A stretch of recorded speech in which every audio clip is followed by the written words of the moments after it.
अस्सलाम वालेकुम, कैसे हैं आप सब। मेरा नाम है सहर अली। उर्दू स्टोरी चैनल सहर वॉइस में आप सबको खुशामदीद और नए आने वालों को दिल से खुशामदीद। अब आप आ ही गए हैं हमारे चैनल पर तो सब्सक्राइब भी कर दें और हमारी वीडियोस को लाइक भी कर दें। आज मैं आपको जिन की कहानी सुनाने जा रही हूँ, जिसे एक चुड़ैल ने एक मासूम लड़के पर मुसल्लत कर दिया।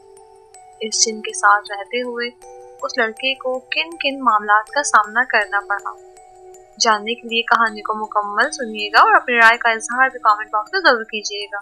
हमें आपके कमेंट्स का इंतजार रहेगा। तो चलिए कहानी को शुरू करते हैं।